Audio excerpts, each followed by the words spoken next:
તો જે શ્રી આપણા ચરણમાં કોટી કોટી ધન્યવાદ. પણ આ પરમ પૂજ્ય 108 મનોજ બાવાશ્રી મુંબઈ બિરાજો છો અને સુરત પણ હવે બિરાજો છો. હવે કયું ગામ બોલું બંને બોલી શકું છું, એટલે વૈષ્ણવ બંને. જય જય શ્રી. બસ આજના વચનામૃતનો પુતાર્થ કરો. શ્રી વલ્લભાધી સખી. આપણે સ્ટાર્ટ કરીએ મંગલાચરણ થી. ચિંતા સંતાન હંતારો યત્પાદંબુજરેણવ પ્રિયાનાંતાન નિજાચાર્યાન પ્રણમામિ મુહુર્મુહુ યદનુગ્રહતો જંતુઃ સર્વદુઃખાતિગો ભવે તમહં સર્વદા વંદે श्रीमद्वल्लभनन्दनम् अज्ञानतिमिरान्धस्य ज्ञानाञ्जनशलाकया चक्षुरुन्मीलितं येन तस्मै श्रीगुरवे नमः। नमामि हृदये शेषे लीलाक्षीराब्धिशायिनम् लक्ष्मीसहस्रलीलाभिः सेव्यमानं कलानिधिं चतुर्भिश्च त्रिभिस्तथा षड्भिर्विराजते योऽसौ पंचधा हृदये मम। आचार्य वाच प्रणमामि भाष्य निबंध सुबोधिनी स्थायितराश्चयास्ता मत्स्वान्तागत्य कृपा प्रतास्ता मदीय वाचाम रचयन्तु अलंकृते। सबको हार्दिक स्वागत करूं आज के सत्र में। और आज अपन एक नयो नाम पितृवंशोदधि विधु, जो 52nd नाम है नाम रत्ना के सूत्र में श्री गुसाई जी विठलेश प्रभु चरण को 52वां नाम है। यह नाम को अपन आज अर्थ समझने को प्रयास करेंगे। और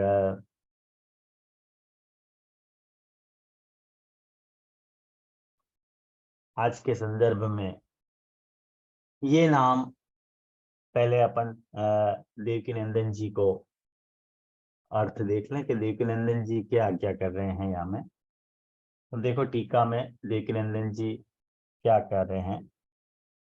पितुर्वंश एव उदधि। पहले सिंपल नाम को अर्थ समझ लो तो आपको पितृवंश उदधि विधु 4 पद है। पितृ, वंश, उदधि और विधु। पितृ मतलब पिता, वंश मतलब वंश, उदधि मतलब सागर और विधु मतलब चंद्रमा। तो पिता के वंश रूपी समुद्र में जो चंद्रमा की तरह उदय भये हैं, ऐसे श्री गोसाई जी। आयो ख्याल में नाम को अर्थ। पिता के वंश रूपी समुद्र में जो चंद्रमा की तरह उदित भये हैं, ऐसे श्री विठलेश श्री गोसाई बाबा। ये तो सिंपल नाम को अर्थ है। और यह नाम के अर्थ में सबसे पहले टीका में ये लिए देवकीनंदन जी कर रहे हैं कि पितुर वंश एव उदधि। पिता को वंश ही जो है सागर है। उदधि को अर्थ कर रहे हैं समुद्र। उदधि मतलब समुद्र, बाकी व्याख्या कर रहे हैं। और तत्र, तत्र मतलब समुद्रे, समुद्र में विधु एव प्रकट, चंद्रमा के जैसे प्रकट भय है इत्यर्थः। यह अर्थ है। सरल संस्कृत છે ને? તમને બહુ અઘરી લાગે સંસ્કૃત? કેટલી સરળ સંસ્કૃત રઘુનાથજી લખે છે, કેટલી સરળ છે। આપણે મૂળ ટીકાથી ભણીએ ને તો બહુ આનંદ આવે। અને આપણા મનથી કંઈ પણ અગડમ બગડમ અર્થ આપણે કરીએ તો પછી આપણે ગોતા ખાઈ જઈએ। એટલે ટીકાથી જઈએ એટલે બહુ સારું પડે આપણને। अब आगे समझा रहे हैं कि यथा विधु उदय, जब चंद्रमा को उदय होवे है, उदय होवे पे समुद्रस्य वृद्धि भवति, समुद्र की वृद्धि हो गए है। ज्वार भाटा आवे कि नहीं समुद्र में चंद्रमा के उदय पे, तथैव ऐसे ही तत्प्राकट्य, तत्प्राकट्य मतलब प्रभु चरण के प्राकट्य होवे पे पितृवंश वृद्धि जाता है, पिता के वंश में वृद्धि भई है, इति भावः, ये भाव है। अब श्री देवकीनंदी जी तो बेचारे इतना ही बोल रहे हैं और अपन अपनी डापन कर रहे हैं, अपन तो कि भागवत के साथ संगति कर रहे हैं, तो अपन को या के साथ देखनी पड़ेगी या की संगति के भागवत के कौन से दशम स्कंद के कौन से अध्याय में ये नाम सीधो सीधो श्री कृष्ण से जुड़ रहे हो जाके। अब आप देखो कि ये नाम 2 अध्याय से कनेक्टेड है। सबसे पहलो तो प्रद्युम्न को जन्म और शंबरासुर को वध, जो कि मैंने पिछली बार आप लोगों को बता दिया। तो ये नाम एक्चुअली बहुत पहले को जो नाम है मैंने 47वां नाम है, तो तन निमंत्रण भोजक, तन निमंत्रण भोजक में मैंने प्रद्युम्न जन्म और शंबरासुर की कथा कनेक्ट की हो, तो वहां में आपको कनेक्ट कर सको हो, ऐसी कोई बात नहीं है। क्योंकि जब प्रद्युम्न को जन्म भयो है तो ठाकुर जी के पिता के वंश में सूर्य माने चंद्रमा की तरह उदय होने वाले प्रद्युम्नी है, ऐसा एक अर्थ अपन ले सकें। अब भूले चुके भी यदि पिता को अर्थ यदि आप कृष्ण न करके, अब अपन नाम जो है वो कृष्ण को सोच रहे हैं ना, नाम कृष्ण को सोच रहे हैं, तो पिता के वंश में चंद्रमा की तरह कृष्ण को उदय होना चाहिए, प्रद्युम्न को नहीं। यदि नाम अपन कृष्ण को सोच रहे हैं तो यानी ये नाम जो है सीधो सीधो जन्म प्रकरण के 4 अध्याय से जुड़े है। दशम स्कंद के जो प्रारंभ के जो 4 अध्याय हैं, उन 4 अध्यायंसु ये नाम जुड़ जा रहा है। और उन 4 अध्याय में महाप्रभु जी ने अर्थ को सागर भर दिया है। आप ये देख लो, आप अर्थ नहीं है वहां, अर्थ को सागर है। इतने अर्थ किए हैं, इतने जाके अर्थ किए हैं कि जाके कोई जो है था नहीं है, इतने सारे अर्थ जाके किए हैं। अब आप या को अर्थ आप देखोगे तो मैंने ग्रुप में एक चार्ट शेयर किया है, अगर आप लोगों को ध्यान है तो मैंने जय श्री कृष्ण ग्रुप में एक चार्ट शेयर किया है, और वह चार्ट के ऊपर आप देखो कि जैसे कि अपन हमेशा मंगलाचरण में बोले हैं ये बात कि चतुर्भिश्च चतुर्भिश्च चतुर्भिश्च त्रिभिस्तथा षड्भिर्विराजते ओसौ पंचधा हृदय मम। तो मैंने दशम स्कंद के 5 प्रकरण हैं। पहलो प्रकरण 400, 400, 400, 300 और 600, ऐसे महाप्रभु जी समझा रहे हैं। या कि अर्थरूप प्रभु हैं, वो अर्थरूप प्रभु मेरे हृदय में विराज हैं, ऐसे महाप्रभु जी कह रहे हैं। दशम स्कंद के 90 अध्याय को श्री महाप्रभु ने 5 प्रकरण में विभाजित किया है। ये बात मैं आपको आज नहीं पहले भी कितनी बार बता चुका हूं ये बात, लेकिन फिर भी जो आज जुड़ रहे हैं उनके लिए ये बात संक्षेप में बता रहा हूं। तो जो शुरुआत के जो पहलो प्रकरण है, जाको अपन जन्म प्रकरण, तामस प्रकरण, राजस प्रकरण, सात्विक प्रकरण और निर्गुण प्रकरण, ऐसे 5 प्रकरण या दशम स्कंद के हैं। वहां में सो जो पहला प्रकरण है जन्म प्रकरण, वो जन्म प्रकरण 4 अध्याय में विभाजित है। जन्म प्रकरण के 4 अध्याय हैं। अब इन 4 अध्याय में जो बात आ रही है, अपनो ये नाम पितृवंशो दधि विधु, कौन से अध्याय में एग्जैक्ट जुड़ रहे हो जाके, वो एग्जैक्ट जुड़ रहे हो है तीसरे अध्याय में जाके। लेकिन वह तीसरे अध्याय में वो नाम जुड़े वाक्य पहले अपन को संपूर्ण जन्म प्रकरण में प्रतिपाद्य विषय क्या है, क्या बात अपने को समझाने में आ रही है, ये बात अपने को देखनी चाहिए।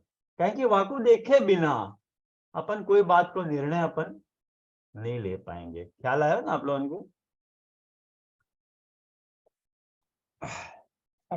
तो आप देखो, जन्म प्रकरण के 4 अध्याय, श्री कृष्ण जो हैं चतुर्मूर्ति के साथ प्रकट भय। चतुर्मूर्ति का अर्थ है 4 व्यूह, या लिए 4 अध्याय हैं। अपन ऐसो माने हैं, अपन मतलब कि हरिराय महाप्रभु जी ने अपने हरिराय वांग मुक्तावली के अंतर्गत आते हुए जो भी ग्रंथ हैं, उन ग्रंथन में या दशम स्कंद में प्रभु प्राकट्य पे बहुत ज्यादा विचार किए हैं। और वहां प्रभु प्राकट्य को विचार करते हुए श्री हरिराय प्रभु चरण ये आज्ञा करे हैं कि पुरुषोत्तम केवल भी प्रकटे है और व्यूह के साथ भी प्रकटे है। प्रभु को प्राकट्य 2 तरह से है। एक मिनट,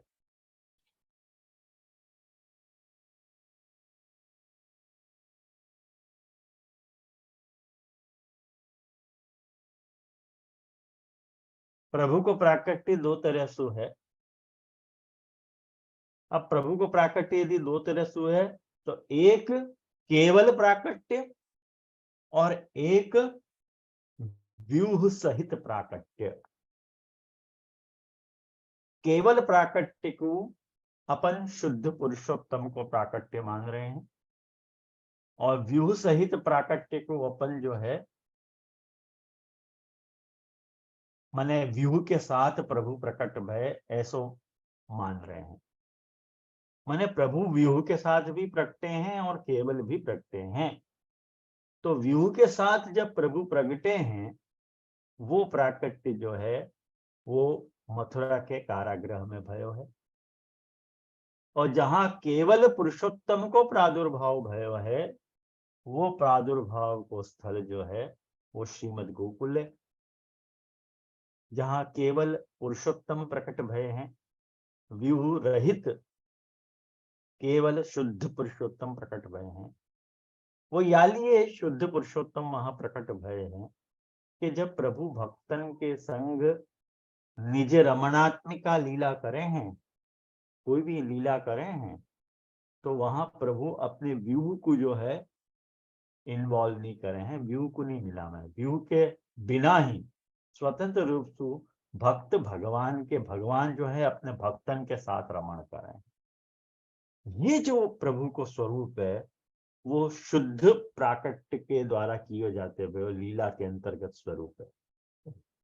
और जहां प्रभु व्यू के साथ लीला कर रहे हैं, वहां प्रभु जो है अवतार को रोल प्ले कर रहे हैं। कहें कि प्रभु कृष्ण जो है, कृष्ण को जो प्राकट्य है वो केवल प्राकट्य नहीं है, अवतार भी है। अपन वाको अवतार नहीं माने हैं प्रभु को, अपन प्रभु को अवतारी माने हैं। अवतार और अवतारी को मेन डिफरेंस ये है कि अवतारी को अर्थ है अवतार लेने वालों, और अवतार को अर्थ है भाई तुम जा चीज को अवतार ले रहे हो वो। या कोई एक सिंपल लॉजिक तो आप समझ सको कि जैसे कोई अभिनेता, कोई एक्टर कोई रोल प्ले कर रहा है, शराबी को, जुआरी को, करोड़पति को, बिजनेसमैन को, वो सब वाक्य अवतार है। और वो एक्टर जो है वो अवतारी है। ऐसे ही मूल में प्रभु के अपन यूं मिला के 24, यूं तो असंख्य अवतार हैं प्रभु के, लेकिन अपन मूल में ठाकुर जी के 24 अवतार मान रहे हैं। और उन 24 में से भी अपन केवल 10 अवतारों को मुख्य मान रहे हैं, और उन 10 अवतार में से भी अपन केवल 4 अवतार को पुष्टि का अवतार मान रहे हैं। ये देखो अवतार की कितनी बड़ी रेंज है। यूं तो 24 हैं, लेकिन 24 में से 10 मुख्य, और 10 में से भी 4 मुख्य जाको अपन पुष्टि का अवतार मान रहे हैं। राम, नरसिंह, वामन और कृष्ण, ये अपने यहाँ पुष्टि के अवतार माने गए हैं। लेकिन प्रभु को अपन अवतार नहीं मान रहे हैं, प्रभु को अवतारी मान रहे हैं। अवतार, ये कृष्ण अवतार नहीं है। तुम वो अवतार समझते हो तो भले समझो, लेकिन प्रभु को प्राकट्य जो है, भगवान श्री कृष्ण को प्राकट्य जो है, वो अवतार न होकर के अवतारी को प्राकट्य है। ऐसा रिस्ट्रिक्शन है का कि अवतार लेने वालों भूमि पे नहीं आ सके। तो खुद को भूमि पे यदि आने की इच्छा हो गई तो वो स्वतंत्र है आने के लिए, भाई खुद भी आ जाए है। जैसे आप लोगों ने देखी होगा कि कितनी ही फिल्म में जो डायरेक्टर है, वो डायरेक्टर खुद एक्टर बन के आवे, कहीं कहीं दिखे अपन को, डायरेक्टर भी पिक्चर में आ जाए। तो वो जो डायरेक्टर को पिक्चर में दिखना है, वो आपका अवतार है। यूं वो प्रकट नहीं होगा, लेकिन कभी कोई इच्छा हो जाए तो प्रकट हो भी सके है। ऐसे ही पुरुषोत्तम कृष्ण के रूप में प्रकट भय हैं। पुरुषोत्तम कोई अवतार है, लेकिन वो अवतार न होकर के अवतारी है। ये बात अपने दिमाग से निकालो मत कभी, कारण कि ये बात जब आपने निकाल दी अपने दिमाग से, तो श्री कृष्ण के प्रति जो अपनी अनन्य आश्रय है, वो अनन्य आश्रय जो है याके ऊपर इफेक्ट होएगा, वाके ऊपर, अनन्य आश्रय के ऊपर।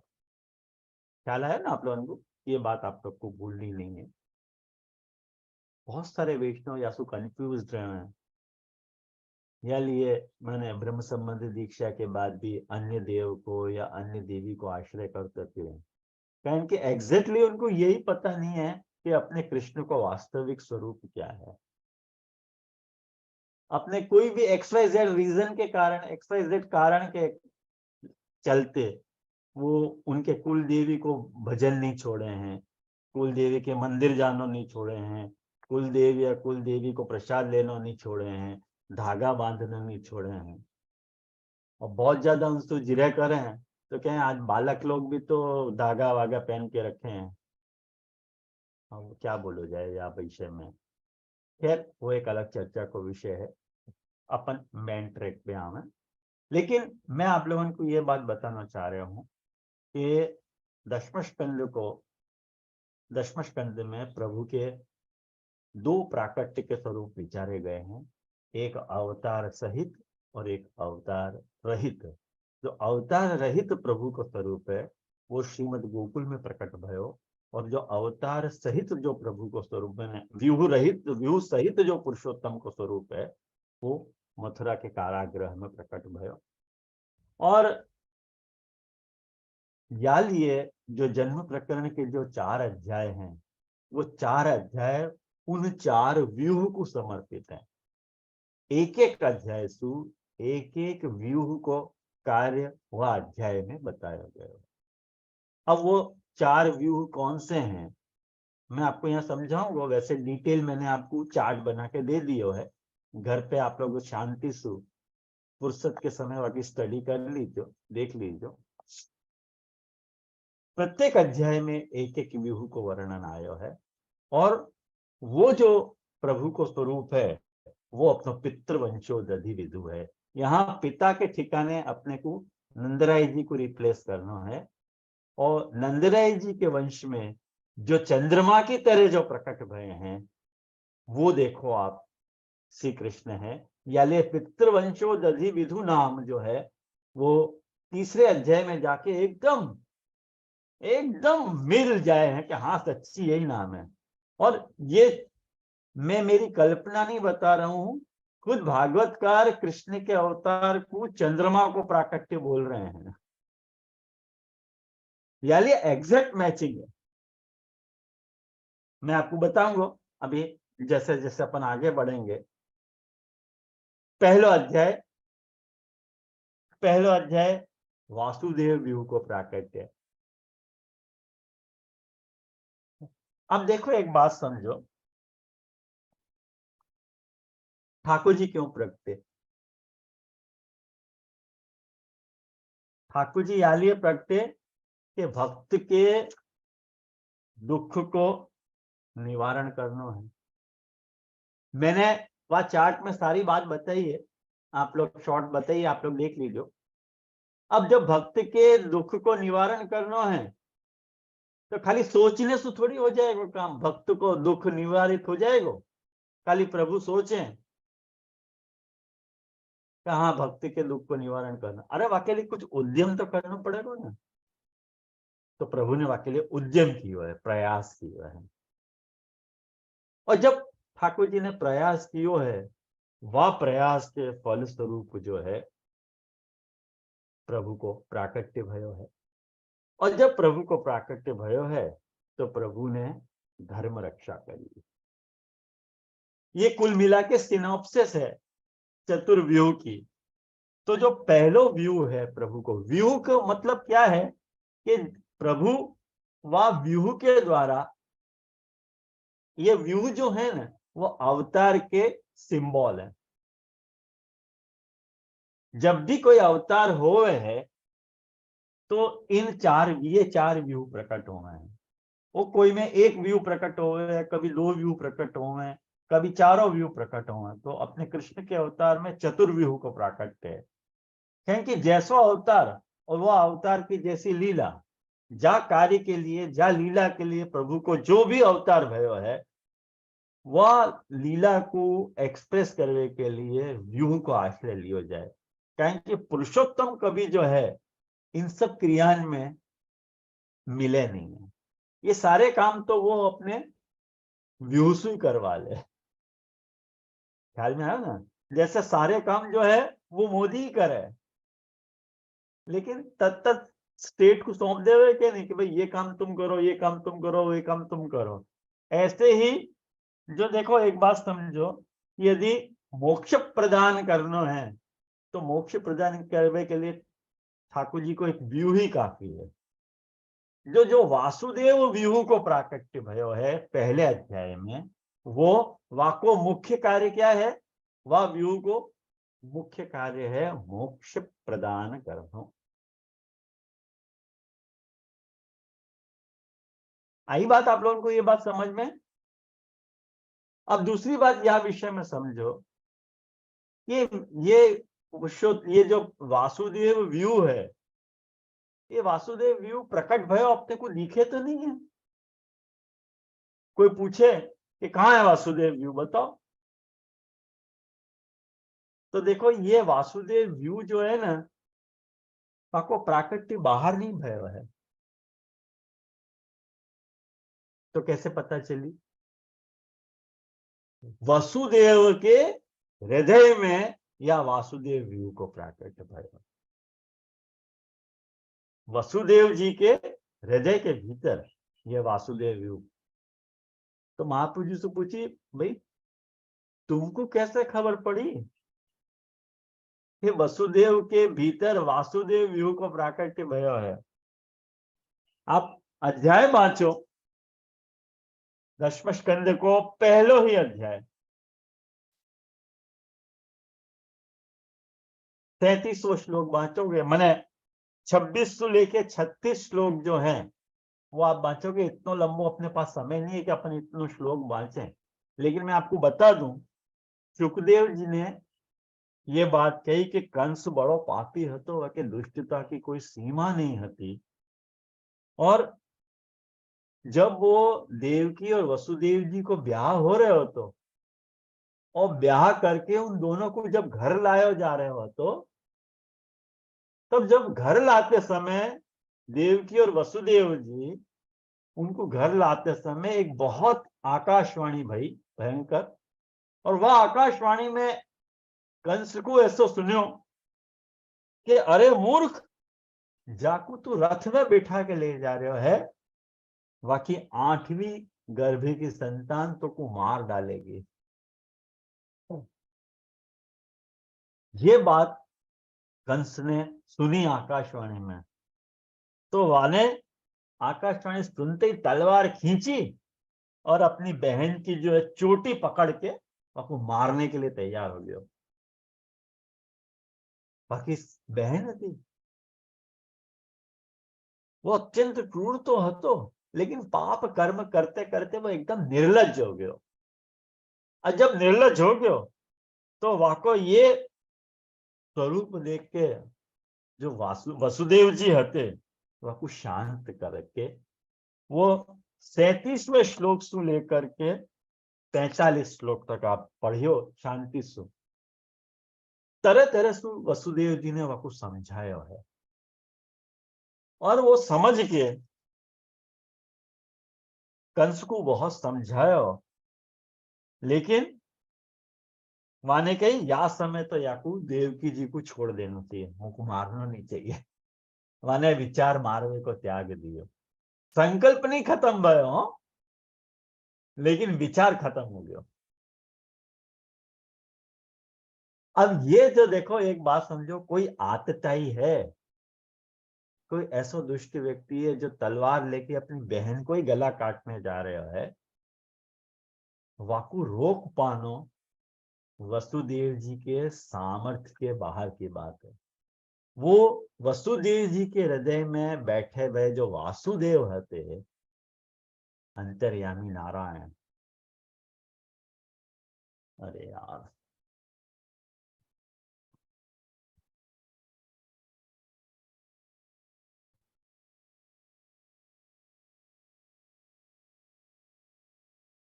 वो जो अंतर्यामी नारायण हते, उन नारायण ने ही वाकू प्रेरणा करी। उन नारायण ने वाकू प्रेरणा करी कि तू याकू मत मार करके, नहीं तो कंस कोई के रोके नहीं रुक सकते। तो वाको ये जो नेचर हतो वैष्णवो, ये वासुदेव व्यू को कार्य हतो। जासु महाप्रभु जी अपने को बता रहे हैं कि ये वासुदेव व्यू जो है वसुदेव जी के हृदय में प्रकट विराजमान होकर के वाकू मोटिवेट कर रहे हो कंस को। कितनी खूबसूरत बात है ये सब अपन पढ़े ना तो अपने को मजा आवे, और अध्याय कभी अपन को भूले ही नहीं। अध्याय को अर्थ अपने को कभी नहीं भूले। आप दशम स्कंद की सुबोध नीति के साथ, भागवतात निबंध के साथ यदि आप भागवत को अध्ययन कर रहे हो ना, ऐसा अध्ययन तो त्रिकाल में कोई आचार्य नहीं करा सके महाप्रभु जी के अलावा। ऐसे अपनो समर्थ गुरु है। तो देखो अपन ने वासुदेव व्यू देखो। वाक्य बाद दूसरा अध्याय। अब दूसरा अध्याय क्या है, मैंने आपको बताई थी कि ठाकुर जी क्यों प्रगटे, तो भाई भक्त दुख निवारण के लिए प्रगटे हैं। ये पहले अध्याय में बता रहे हैं। और पहले अध्याय में जो है, एक बात समझो कि बहुत सारी बातें बताई हैं वहां में, मैं आपको वो सब बातें नहीं बता रहा हूँ कि क्यों ठाकुर जी मैंने भक्त कौन है, कौन कौन से भक्त हैं। मैंने धरती भी भक्त है, वो जो साधु वगैरह ब्राह्मण वगैरह हैं वो भी भक्त हैं, तो ये पृथ्वी भी भक्त है। तो वाक्य पर मैंने पाप को भार बहुत बढ़ गए, तो वाक्य निवारण के लिए कुछ तो सोचना चाहिए करके बहुत लंबी लिस्ट है वहां पे। महाप्रभु जी ने विस्तार से सुबोधि जी में समझाया है। आप समय निकाल के ये सुबोधि जी देखोगे ना, तो आपको सरल गुजराती में अनुवाद के साथ प्रकाशित है सारी बातें, तो आपको तकलीफ नहीं होगी। फिर भी कोई तकलीफ हो तो जरूर पूछियो। वाक्य बात देखो, दूसरे अध्याय में मैंने आपको बताया तो कि उद्यम कर रहे हैं ठाकुर जी, प्रकट होवे के लिए तैयारी कर रहे हैं। तो दूसरे अध्याय को अर्थ क्या है, आप इंडेक्स पढ़ो कि भगवान को गर्भ प्रवेश और देवतान के द्वारा गर्भस्तुति। पहले अध्याय में अपन को वाकई लिए ये मैटर तैयार होगा कि भाई प्रभु कब प्रकट होंगे, कि जब कोई कष्ट होएगा तब प्रभु प्रकट हो सके। तो कष्ट तो है, तो अब वह कष्ट को निवारण करना तो प्रभु से विनती करनी पड़ेगी।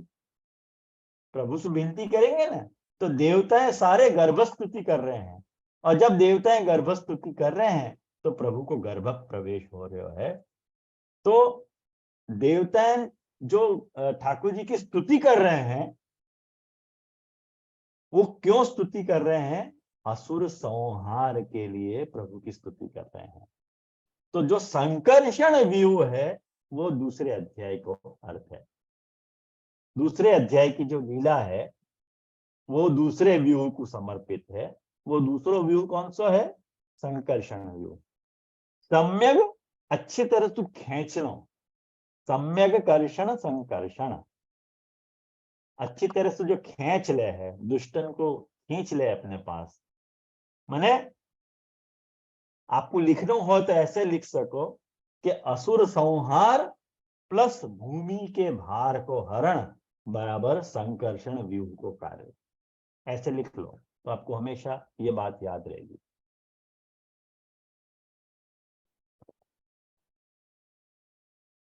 अब या में भी शंका उठ सके है कि भाई संकर्षण व्यू को प्राकट्य भयो,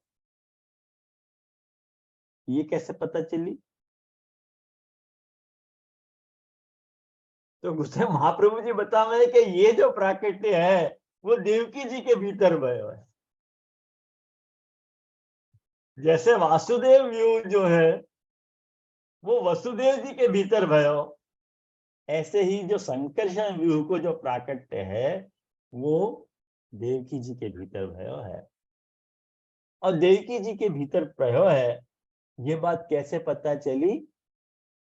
तो कह रहे कि देवताएं गर्भस्तुति कर रहे हैं भाई। देवताएं गर्भ की स्तुति कर रहे हैं, मतलब स्तुति गर्भ में कोई विराज रहे हो कि नहीं विराज रहे हो? गर्भ में विराज रहे तो वो संकर्षण भी हुआ है। और वहां क्लियर कट इंडिकेशन है।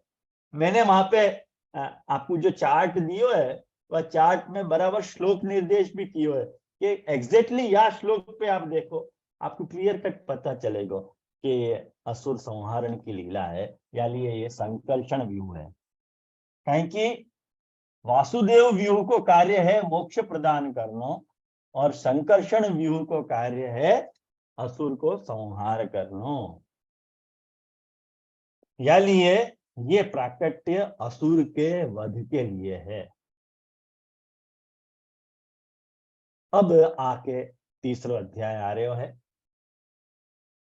अब यह तीसरे अध्याय में वैष्णव,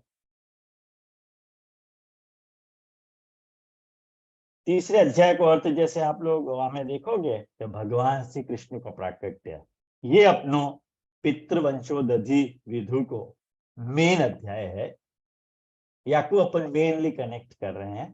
तो ये जो कार्य भयो है याकू या में तीसरो व्यू प्रकट भयो है, जा व्यू को अपन प्रद्युम्न व्यू से पहचाने।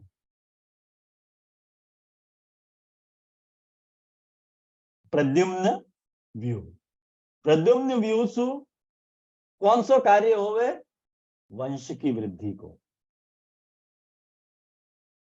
जैसे वासुदेव व्यू को कार्य जो है मोक्ष प्रदान करना है, संकर्षण व्यू को कार्य जो है वो असुर को संहार करना है, ऐसे ही प्रद्युम्न व्यू को कार्य है वंश की वृद्धि करना। ये प्रद्युम्न व्यू को कार्य है। अब यह प्राकट्य में अब देखो ये प्राकट्य जो है मथुरा में भयो है। अपन देख सकते हैं मथुरा के कारागृह में ये वसुदेव व्यू को प्राकट्य भयो है। और वाक्य बाद जो है चौथो अध्याय, चौथे अध्याय में आप देखो कौन सा नाम आ रहा है कि कंस के हाथ से छूट के योग माया को आकाश में जाके भविष्यवाणी करना। ये चौथा अध्याय है। अब ये चौथे अध्याय में ये जो भविष्यवाणी करवा रही है, ठाकुर जी करवा रहे हैं, वो अनिरुद्ध व्यू को कार्य है। अनिरुद्ध व्यू को अर्थ है, जैसे अनिरुद्ध व्यू को कार्य है धर्म रक्षा। अब ये सब बातें आप लोग मोटे मोटे तौर पे याद रख लीजिए कि वासुदेव व्यूसु मोक्ष प्रदान करना, संकर्षण व्यूसु असुर को संहार करना, प्रद्युम्न व्यूसु वंश की वृद्धि करनी, और अनिरुद्ध व्यूसु जो है वो धर्म रक्षा करनी। कारण कि प्रभु कोई सु बंधे भय नहीं है, अनिरुद्ध। निरुद्ध को अर्थ है बंध जाना, और अनिरुद्ध को अर्थ है नहीं बंधना। तो प्रभु स्वयं बंधन रहित हैं। तो जो बंधन रहित हुए है वो धर्म रक्षा कर सके है, जो बंधन सहित हुए है वो धर्म रक्षा नहीं कर पा रहे। सीधी बात है। तो ये कुल मिला के वैष्णव आखो या को बर्ड व्यू मैंने आपको दियो कि चारों अध्यायन में क्या क्या बात आ रही है, चारों व्यू को कार्य कैसे भयो है। यूं तो बहुत सारी बातें हैं वैष्णव अपन या को, अगर मैं या जन्म प्रकरण पे आपको, वैसे तो आप लोगों के ग्रुप में जो विशाल बाबा हैं वो श्रीमद् भागवत को प्रवचन कर ही रहे हैं, यानी आपको विशेष तो जानकारी की जरूरत नहीं है। लेकिन फिर भी उन सब बातों को मैं यानी आवश्यक अनावश्यक प्रकाश नहीं कर रहा हूँ। जो अपने नाम से रिलेटेड जरूरी बातें हैं उन सब इनको आपके साथ शेयर कर रहा हूँ। या लिए अपन जन्म के जो 8.5 श्लोक हैं कृष्ण के, अपन जो जन्माष्टमी अभी अभी गई है, जन्माष्टमी में ठाकुर जी के प्राकट्य के समय अपन 8.5 श्लोक बोले हैं। वो अपने पितृवंशो दधि विधु को मुख्य स्वरूप है। वाक्य ऊपर जरूर अपन हाईलाइट करेंगे। वाक्य अर्थ को बहुत सारे वैष्णवों को भी जन्म के 8.5 श्लोक समझने में दिक्कत हो गया है कि भाई वो 8.5 श्लोकन में क्या क्या बात आ रही है, कौन सी बात आ रही है जो अपने प्रभु से रिलेटेड है। तो क्यों अपन जन्म के 8.5 श्लोकन को पाठ कर रहे हैं, ये सब बातें इंक्वायरी होती रही अब आपकी। तो सबसे पहले उन 8.5 श्लोकन को अपन लेंगे। अपन बैक टू पवेलियन तीसरा अध्याय, और तीसरे अध्याय को पहलो श्लोक, अथ सर्व गुणोपेतः कालः परम शोभना। अपन या बहुत सारी बातें हैं। एक बात समझो कि ये जो मैंने आपको चतुर्व्यूह की बात बताई, एक चतुर्व्यूह को समझने को एक दूसरा एंगल भी है वैष्णव, जो बहुत फैंटास्टिक एंगल है, लेकिन वो मैं आज नहीं नेक्स्ट क्लास में डिस्कस करूंगा आपके साथ। तो मुझको लगे पितृवंशो दधि विधु की 2 क्लास होगी शायद, वो सेकंड क्लास में मैं आपके साथ जरूर डिस्कस करूंगा, जहां मैं आपको मैं इन चतुर्व्यूह के बारे में और कुछ डिटेल प्रोवाइड करूंगा जो आपको बहुत काम लगेगी वो डिटेल। अब अपन स्विचर हुए हैं, आज जितना होएगा अपन करेंगे, शांति से अपन करेंगे, कोई भागना तो है नहीं। तो अथ सर्वगुणोपेतः कालः परम शोभना। अब आप देखो कि कुछ 11-12 बातन को समावेश, 1112-13 बातें हैं इन 8-8.5 श्लोकन में जिनको मेंशन किया जा रहा है। सबसु मने जिन जिन बातन के कारण भगवान श्री कृष्ण के प्राकट्य की विशिष्टता प्रकट हो रही है। पहली बात, जिनके कारण श्री कृष्ण को उदधि में विधु की तरह प्राकट्य होना सिद्ध हो रहा है। नंदराय जी के माने वसुदेव जी के वंश में जो चंद्रमा की तरह जो प्रकट हो भय हैं प्रभु, वो बात चरितार्थ हो रही है इन सब के निरूपण के द्वारा। तो कैसे हो रही है, कब आपको अपन चंद्रमा कहना है, जैसे जब चंद्रमा का उदय हुए, सीधी से एक सिंपल लॉजिक की बात समझो, कि जब भी चंद्रमा का उदय हुआ, पूर्ण चंद्रमा का उदय हुआ, तो अपनी सारी कला के साथ प्रकट हुआ है। तो जा बखत प्रभु को भी प्राकट्य भयो है और वह प्रभु को अपन चंद्र रूप कह रहे हैं, तो प्रभु के प्राकट्य के समय की वो सारी विशिष्टता निरूपित होनी चाहिए। वो बातें अब जन्म के 8.5 श्लोकन में बताई गई हैं, जो हर पुष्टि मार्ग ये करे ही है पाठ 7 को। तो अनुवाद में ऐसा आ रहा है कि समस्त शुभ गुणन सु युक्त बहुत सुहावनो समय आयो, अथ सर्व गुणों पेत काल। अब काल प्रकट भयो है। अब देखो, काल को भगवान को स्वरूप ही माने जाए, ठीक है ना। काल को भगवान को स्वरूप माने जाए और काल अपने उत्तम गुणन के साथ जो है वह को संबंध भयो। क्यों? बेस्ट काल। काल को खबर रहती कि पुरुषोत्तम को प्राकट्य होने वाला है, काल को खबर रहती ये बात। ख्याल में आया? या लिए देखो, काल से रिलेटेड 3 बातें हैं,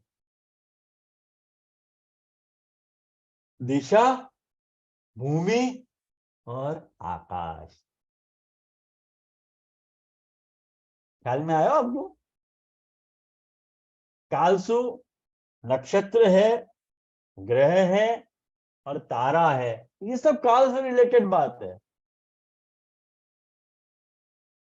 तो काल कैसे हो? तो भगवान जो है देखो काल से भी परे हैं। ख्याल आया आपको? भगवान तो काल से भी परे हैं और ऐसो काल को स्वरूप हो गयो तो कि याली काल को पता चलेगी कि आज ठाकुर जी मेरे बाप मेरे में अंतर में अवतीर्ण हो रहे हैं, आनंद से भर गयो काल। या लिए सुहावनो रूप धारण करके काल प्रकट भयो। या लिए आकाश के जो सभी नक्षत्र, ग्रह और तारे शांत हो गए, सौम्य हो गए। ये एक शॉर्ट में आपको अर्थ बता रहा हूं। या को महाप्रभु जी ने क्या अर्थ किया है वो मैं आपको फिर बताऊंगा बाद में। वाक्य बात देखो, दिशः प्रसुदेर गगनम। मैंने आपको ये बात बताई कि काल के आसपास, माने आसपास को एटमॉस्फियर, देश 3 तरह को है ना, आसपास को देश, ऊपर को देश और नीचे को देश, 3 चीजें।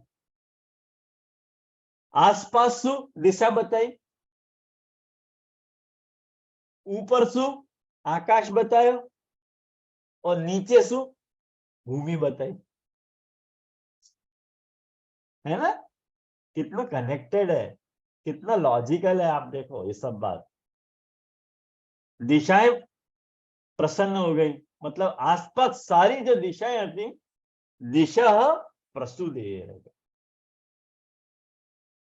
दिशाएं बहुत प्रसन्न हो गई। और गगनम निर्मलोड़ु गणोदयम। मूल श्लोक से ही जाओ आप, मूल श्लोक को आप संधि विच्छेद करोगे ना, आपको अनुवाद देखने की जरूरत नहीं पड़ेगी, सीधे मूल श्लोक से अर्थ समझ में आएगा। आकाश, गगनम मतलब आकाश, प्रसेद, प्रसेद माने प्रसन्न हो गया। कैसे पता चली? कि निर्मलोण गणोदयम, माने आकाश में तारे, एकदम साफ आकाश हो गया, तारे जगमगाने लगे। साइन है ठाकुर जी प्रकट होने वाले।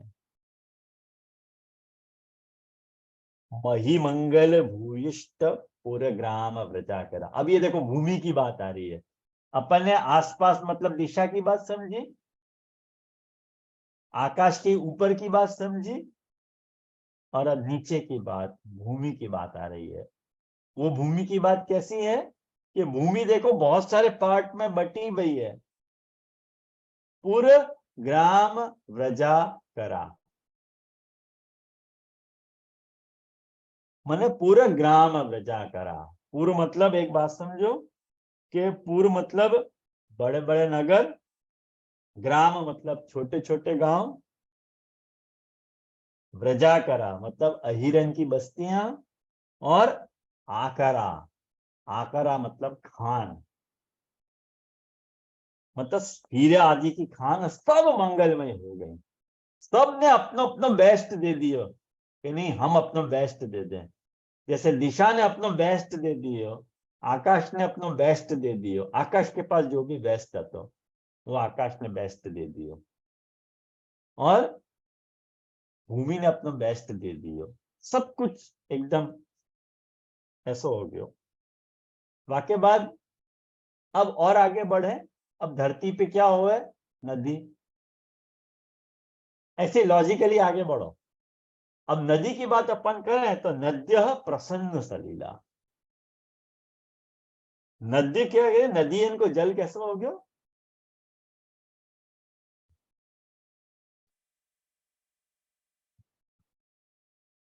नदियन को जल जो है एकदम प्रसन्न निर्मल हो गया तो। और हृदा जल रूह श्रिय, कितनी बढ़िया बात है विष्णु ये। रात्रि के समय में भी कमल खिले भाई आते। कभी रात को कमल खिलेगा, कमल तो दिन में खिले, रात्रि को कमल खिले। कितनी फैंटास्टिक बात है ये कि हृदय जल रूह श्रिय, और जुजाली कुल सन्नाद स्तबका वन राजया। वन में क्या होता, वृक्षन की जो पंक्तियां होती, जो पेड़ होते, वो रंग बिरंगे पुष्पन के गुच्छां से लद गई थी। जैसे एक बात समझो, कोई मिनिस्टर आने वाला हो, कई बड़ो व्यक्ति आने वाला हो, तो सारा अपन स्वागत सत्कार करे ना फूल बिछा के। तो नेचर प्रभु को वेलकम कर रही है कि सारे जो रोमा माने वृक्षावली है वो पुष्प सु लद गई, भर गई, सुहावनी हो गई। और कैसा हो तो अपन साथ में कुछ म्यूजिक भी बजाएं, कोई आतो हो तो ठाकुर जी के लिए बेस्ट म्यूजिक क्या है, तो क्या द्विजाली कुल सन्नाद, मैंने द्विज, द्विज मतलब पक्षी, और आली मतलब भंवरा, मतलब पक्षी को चहकना और भौरन को गुंजार करना, दैट्स द म्यूजिक। वो म्यूजिक है प्रभु को जो प्राकट्य हो रहा है। पक्षी चहक के एक सुहावनी म्यूजिक क्रिएट कर रहे हैं और भौराए गुनगुना रहे हैं। आप फील करो वो वातावरण। आज कभी आप है ना यूट्यूब सर्च करोगे ना, कभी आप यूट्यूब सर्च करो और वहां में यूट्यूब में या प्रकार को सर्च करो कि आपको मेडिटेशन करना है। योगा करे ना आजकल लोग, तो योगा करने के लिए मेडिटेशनल म्यूजिक सर्च करें, तो वहां में जो है ना पक्षियन के चहकने की, चिड़ियान के चहकने की आवाज आती है। मासू माइंड बहुत पीसफुल रहे है। कभी आप सुबह उठे हो तो आपको ये सब बात पता चलेगी। सुबह 6 बजे आप उठो और वॉक के लिए आप जाओ, तो पक्षियन को चहकनो, भौरान को गुनगुनानो, ये आपके माइंड को पीस देना है। और मान लो वो आपके पास टाइम नहीं है तो लोग बेचारे यूट्यूब में डाउनलोड कर करके अपने मेडिटेट कर रहे हैं कि नहीं चलो हम लोग घर पे ही चिड़िया को बुला लें। ये वक्त ठाकुर जी के वक्त वहां पे ठाकुर जी के वेलकम के लिए एकदम नेचुरल है। तो वह वक्त ये भयो कहीं भौरा गुनगुना रहे थे, और वायु जो होती,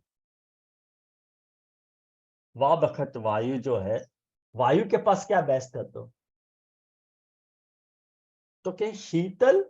देखो वायु में 3 क्वालिटी हुए, एक तो वायु गर्म भी हो सके और शीतल भी हो सके। सुगंध वाली भी हो सके और बांस वाली भी हो सके, तेज भी हो सके और धीमी भी हो सके। ये 3 क्वालिटी है कि नहीं वायु में?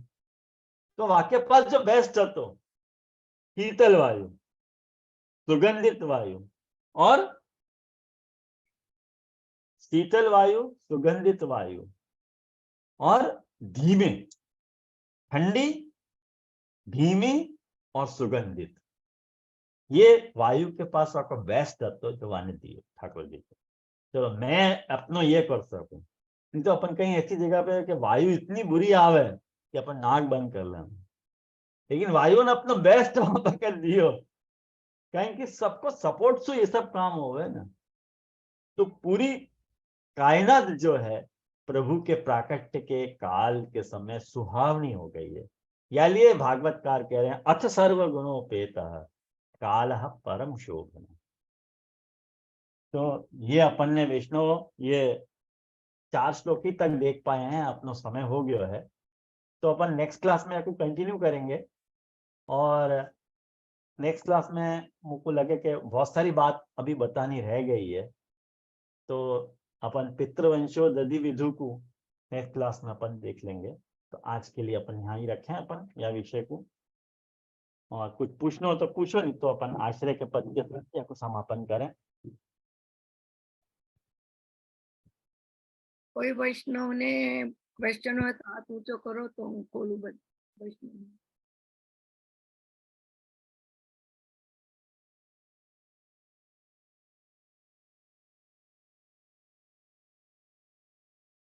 જે લગતા નથી કોઈને। બધાને બધું ક્લિયર છે, વાંધો નહીં।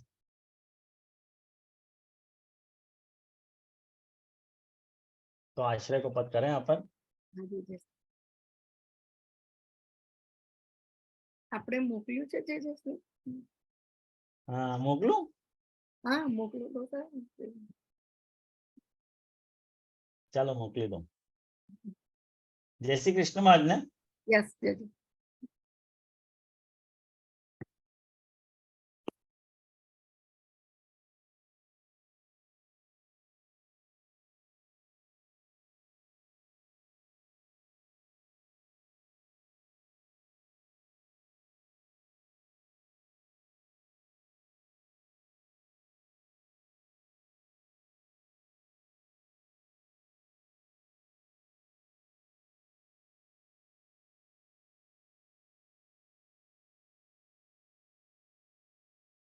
भरोसो श्री वल्लभ ही को राखो,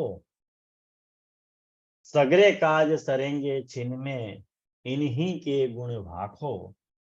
निष्दिन संग करो भक्तन को, असमर्पित नहीं चाखो।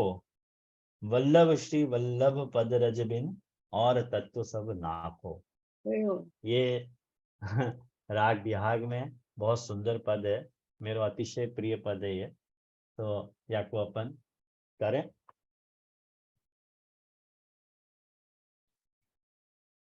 अपन याको आपकी इच्छा हो तो याको बिहाग में ले, नहीं तो सोरठ में ले। आप लोग बोलो कैसे लेना है आपको। જે આપને જે યોગ્ય બંને એવું? हाँ, चलो। तो कि वल्लभ ही को राखो भरोसो, कि वल्लभ ही को राखो, कि वल्लभ ही को राखो भरोसो, श्री वल्लभ ही को राखो। सगरे का सरेंगे चिन्ह में, इन्हीं के गुण आँखों भरोसो, श्री वल्लभ ही को राखो। निष दिन संग करो भक्तन को निस दिन संग करो भक्तन को असमर्पित नहीं चाखो असमर्पित नहीं चाखो वल्लभ श्री वल्लभ पद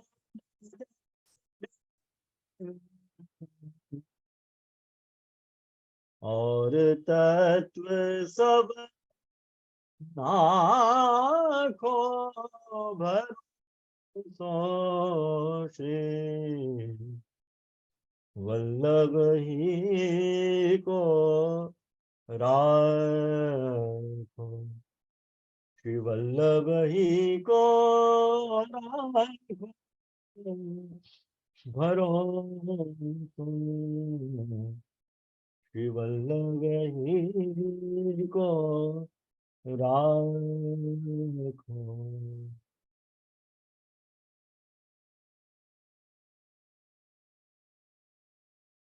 કેવો જે અંદર જુદું હતું જે શ્રી આપણું हैं ये आयो आप लोगों को मिलो હા પણ અંદર શબ્દ જુદા હતા તે આ કોઈ વૈષ્ણવ ને ક્વેશ્ચન છે રશ્મિબેન हाँ हाँ, शब्द नहीं, आजा એ बीजो છે આવી આ- ગયો હા બીજા હા, બીજું કીર્તન બીજું હતું. બીજું હતું કીર્તન બીજો હતો સોરી હા, જીજી, દંડવત મારા પ્રણામ. લેવામાં મિસ્ટેક થઈ ગઈ હતી ફોટો લેવામાં એ પણ અમને મોકલો એ જીજી, એ મોકલાવજો please. હા એક મિનિટ હું મોકલાવું તમને અત્યારે જ મોકલાવી દઉં ને દંડવત પ્રણામ જીજી.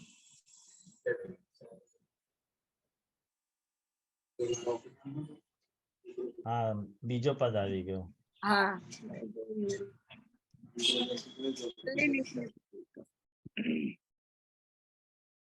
રશ્મિબેન હવે આવી ગયો જજશ્રી હા બોલો રશ્મિબેન પાછું મ્યુટ થઈ ગયું હા પાછો મ્યુટ થઈ કરો ગયો રશ્મિબેન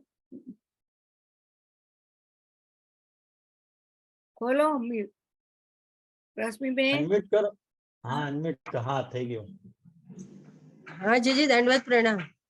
હા બોલો બોલો જીજી, આજે આપ 4 વ્યૂહની વાત કરી તો એ આપણને આપણા ઘરમાં બિરાજતા ઠાકોરજીમાં કેવી રીતે દર્શન થાય એનું અરે થોડુંક બાપરે. માર્ગદર્શન કરજો જીજી.